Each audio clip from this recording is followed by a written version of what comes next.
तो यहाँ हम आज बात करेंगे अल्फ्रेड वेगनर द्वारा प्रतिपादित महाद्वीपीय विस्थापन सिद्धांत।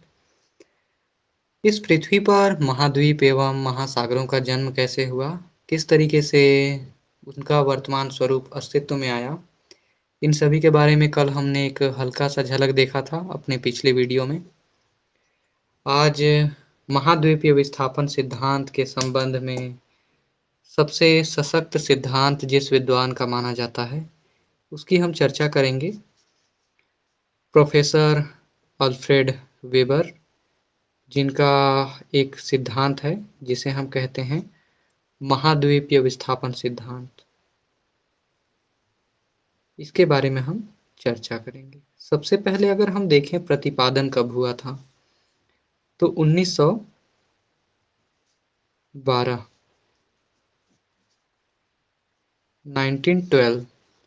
1912 में इस सिद्धांत का प्रतिपादन हुआ था और यह कहलाया था महाद्वीपीय प्रवाह सिद्धांत।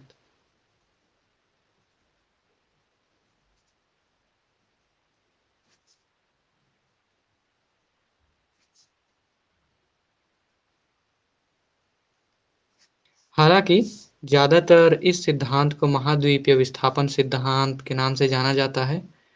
यह सिद्धांत वास्तव में महाद्वीपों के अलग होने और उनके वर्तमान स्वरूप के रूप में अस्तित्व में आने की व्याख्या करता है। अगर हम आधार की बात करें, इन्होंने अपने सिद्धांत को किस प्रकार से प्रतिपादित किया, तो इसके लिए इन्होंने 1908 का ग्रिफिथ टेलर का महाद्वीपीय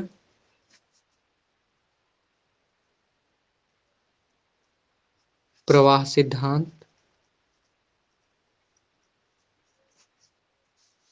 एवं दूसरा ये था ग्रिफिथ टेलर महोदय का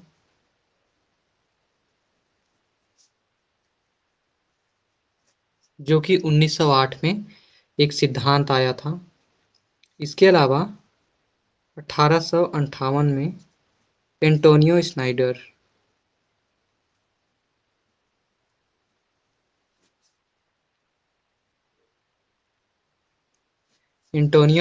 का एक सिद्धांत था जो कि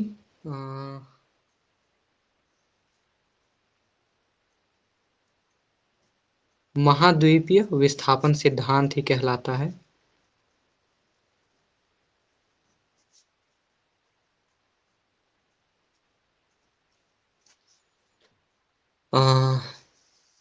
इन दो सिद्धांतों को आधार बनाकर अल्फ्रेड वेगनर महोदय ने सन 1912 में इन दोनों का संशोधित रूप प्रस्तुत किया, जो कि महाद्वीपीय प्रवाह सिद्धांत या विस्थापन सिद्धांत के नाम से जाना जाता है, चर्चित है। कहते हैं 1924 में संशोधित रूप आया। अगर हम प्रकाशन की बात करें, अल्फ्रेड वेगनर ने अपने महाद्वीपीय विस्थापन सिद्धांत को प्रकाशित कराने का काम 1924 में ही किया था। यह सर्वप्रथम जर्मन भाषा में प्रकाशित हुआ और कालांतर में या समय बीतने के बाद अंग्रेजी में।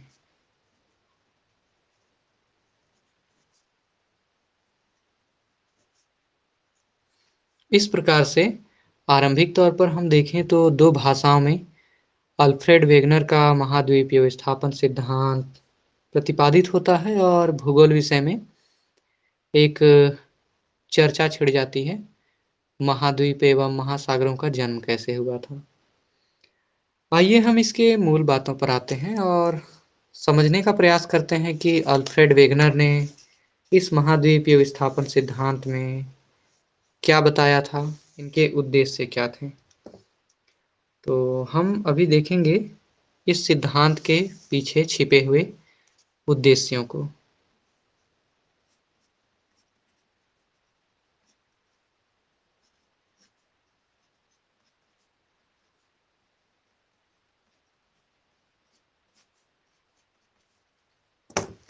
अल्फ्रेड वेगनर महोदय ने अपना सिद्धांत प्रतिपादित किया था, तो इसके पीछे एक उद्देश्य था।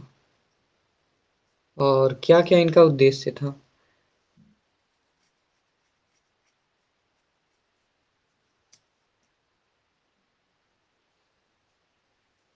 अ, उद्देश्य कहने का मतलब इन्हें कुछ ऐसे साक्ष्य मिले जिसके आधार पर इन्होंने इस सिद्धांत का प्रतिपादन किया था। वही दरअसल इस सिद्धांत को प्रस्तुत करने के पीछे उद्देश्य है।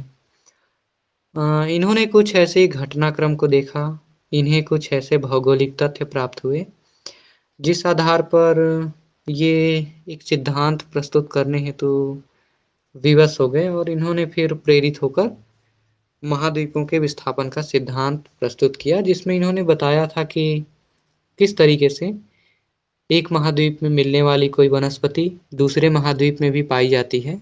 और इस आधार पर उन्होंने बताया था कि शायद संभवतः अतीत काल में कभी न कभी सारे महाद्वीप एक रहे हों, जुड़े हुए हों। तो इसके पीछे इन्होंने कुछ प्रमाण रखे, जैसे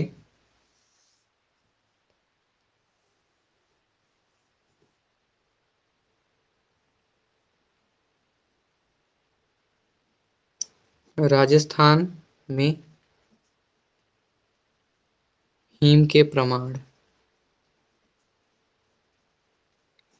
ये प्रथम साक्ष्य प्राप्त हुआ वेगनर महोदय को। उसके अलावा हम देखते हैं अंटार्कटिक प्रदेश में कोयले का पाया जाना।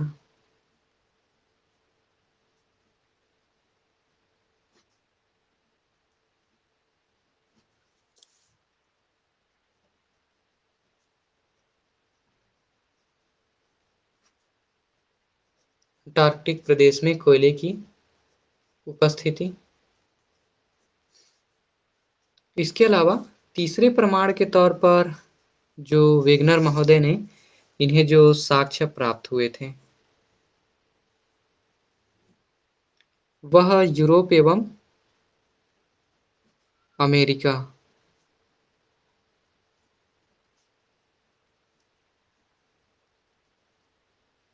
अमेरिका में हिम आवरण। अल्फ्रेड वेगनर कहा जाता है मुख्य तौर पर एक जलवायुवेत्ता थे और जलवायु संबंधी तथ्यों का अध्ययन करना इनका प्रमुख उद्देश्य था। कहा जाता है कि जब ये भारत में राजस्थान क्षेत्र का अवलोकन कर रहे थे, तो इन्होंने यहाँ पर हिम के या हिमानी के प्रमाण देखे। राजस्थान क्षेत्र वर्तमान में मरुस्थलीय क्षेत्र है। थार का मरुस्थल यहाँ पर पाया जाता है और इस आधार पर एक रेगिस्तान में बर्फ की उपस्थिति या प्रमाण इस बात की ओर संकेत कर रहा था कि कहीं न कहीं अतीत काल में यह क्षेत्र शायद बर्फ से आच्छादित रहा हो। वहीं विश्व का 5वां सबसे बड़ा महाद्वीप अंटार्कटिका। कहा जाता है कि अंटार्कटिका महाद्वीप में कोयले की उपस्थिति कैसे संभव है? ऐसा तभी संभव हो सकता है जब संभवतः अतीत काल में सारे महाद्वीप जुड़े रहे हों। साथ ही इन्होंने पाया कि यूरोप महाद्वीप और अमेरिका में अतीत काल में कभी एक ही समय में विशाल मात्रा में हिमयुग का दौर आया था और बर्फ की एक मोटी परत हजारों सालों तक यहाँ पर जमी हुई थी। ऐसा माना वेगनर महोदय ने क्योंकि उन्हें ये साक्ष्य प्राप्त हुए। इस आधार पर इन्होंने अपना सिद्धांत रखा कि संभवतः बहुत हद तक ये संभावना है कि अतीत काल में सारे महाद्वीप एक रहे हों। कुछ और भी प्रमाण थे इनके पास, लेकिन हम फिलहाल यहाँ पर 3 ऐसे ठोस प्रमाणों की ही चर्चा कर रहे हैं, जो इस सिद्धांत के प्रमुख उद्देश्य कहलाते हैं। इन्होंने इस बात को प्रमाणित करने का प्रयास किया कि ऐसा क्यों है, और यहीं से दरअसल निकल कर आता है महाद्वीप के विस्थापन का सिद्धांत। अब यहाँ पर अपने सिद्धांत को स्पष्ट करने के लिए इन्होंने 2 तर्क प्रस्तुत किए। जिस पर इस महाद्वीपीय विस्थापन सिद्धांत का आधार टिका हुआ है। ये 2 तथ्य, इनके तर्क क्या-क्या थे, इसको देखते हैं हम।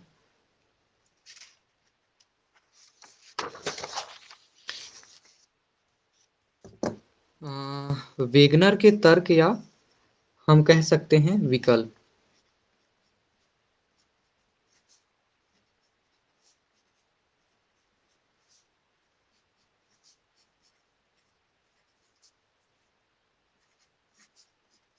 जैसा कि मैंने आपको बताया है, वेगनर मुख्यतः एक जलवायुवेत्ता थे। इन्होंने विश्व के अलग-अलग भागों का जब अ, मौसम एवं जलवायु संबंधी अध्ययन किया, तो इन्होंने पाया कि इन्हें रेगिस्तानी भागों में हिम के प्रमाण मिल रहे हैं।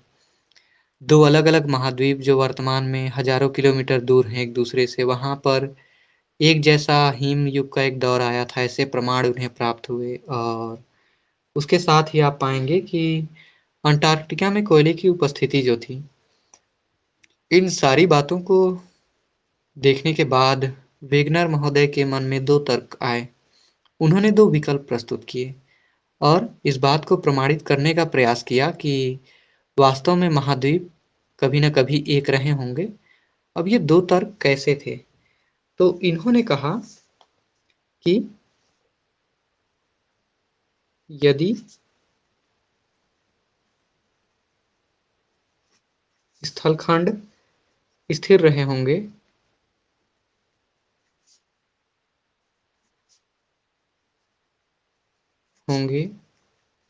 तो जलवायु कटिबंध का स्थानांतरण हुआ होगा।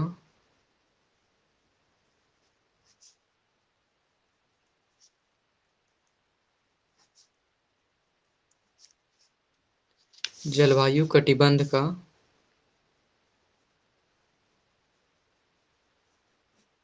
स्थानांतरण हुआ होगा।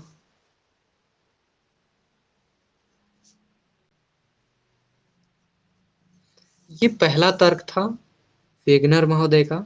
दूसरा तर्क इन्होंने दिया, इसके विपरीत, यदि जलवायु कटिबंध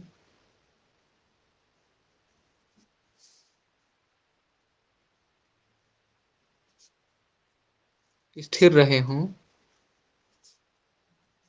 तो स्थल खंडों का स्थानांतरण हुआ होगा।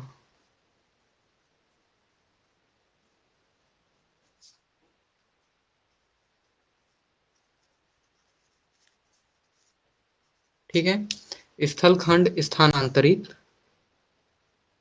हुए होंगे। इन दोनों विकल्पों में से, दोनों तर्कों में से वेगनर ने दूसरे तर्क को ज्यादा ठोस माना, ज्यादा महत्वपूर्ण माना, और इस आधार पर इन्होंने महाद्वीप विस्थापन के सिद्धांत की एक रूपरेखा तैयार की। ये रूपरेखा कैसी थी, इसे थोड़ा सा हम देखते हैं। सिद्धांत की रूपरेखा में सबसे पहले हम आरेख या डायग्राम के जरिए समझने का प्रयास करेंगे कि किस तरीके से इन्होंने अपने सिद्धांत को रखा।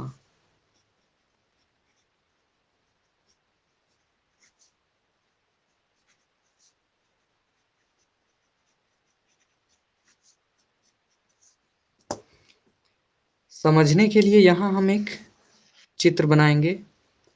मैंने ये विश्व बनाया हुआ है, आप मान लीजिए ये विश्व है।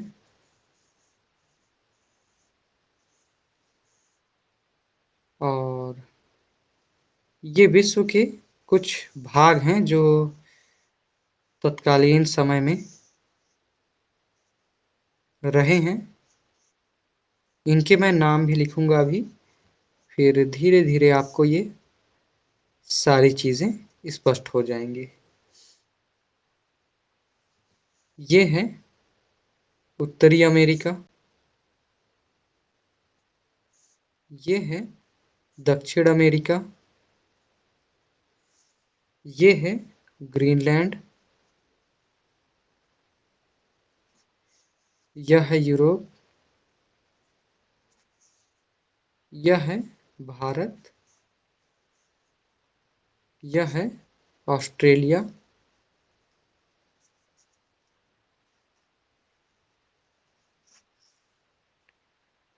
और यह है अंटार्कटिका।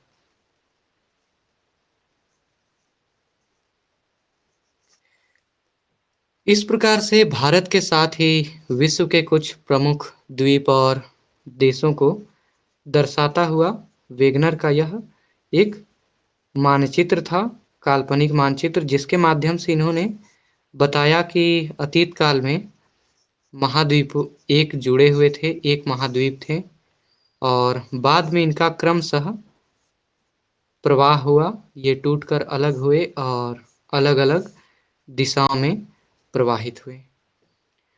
वेगनर महोदय ने सारे महाद्वीपों को जोड़कर एक बनाया और इसके साथ ही इन्होंने एक जल क्षेत्र का वर्णन किया।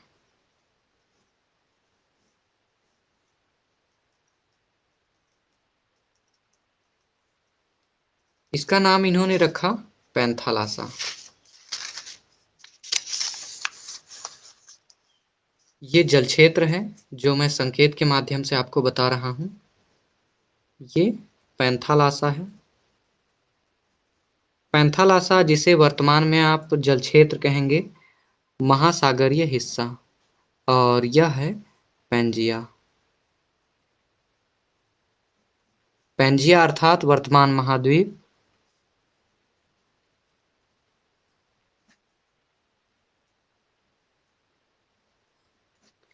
पैंथालासा अर्थात वर्तमान महासागर। वेगनर महोदय ने बताया था कि अतीत काल में करोड़ों साल पहले पैंथालासा नाम का एक जल क्षेत्र था, जो कि वर्तमान के सारे सागर महासागरों का प्रतिनिधित्व करता था पैंथालासा नाम से, और पैंथालासा से चारों ओर से घिरा हुआ एक स्थल भाग था, विशाल स्थल भाग, जो सभी महाद्वीपों में को जोड़कर एक बना हुआ था, जिसे पैंजिया नाम दिया गया, जिसे वर्तमान महाद्वीप हम कह सकते हैं। और इन्हीं के बीच भारत का भी वर्णन है। भारत को हम इस रूप में दर्शा सकते हैं। ये हमारा भारतवर्ष है। इस प्रकार से वेगनर महोदय का महाद्वीपीय प्रवाह सिद्धांत अस्तित्व में आया। इस सिद्धांत की रूपरेखा में जो मूल बातें छिपी हुई हैं, क्या-क्या बातें हैं? महाद्वीप टूटकर अलग हुए, किस दिशा में प्रवाहित हुए, पैंजिया का अवशिष्ट भाग क्या बना, इत्यादि। इन सारे तथ्यों को हम देखेंगे अगले वीडियो में। इस वीडियो में इतना ही। अगले वीडियो में हम मिलते हैं। अगर इस वीडियो में आपको किसी भी तथ्य पर ज़रा भी संदेह हो, आप कमेंट बॉक्स पे कमेंट करें मुझे और सवाल पूछें। मिलते हैं अगले वीडियो पर।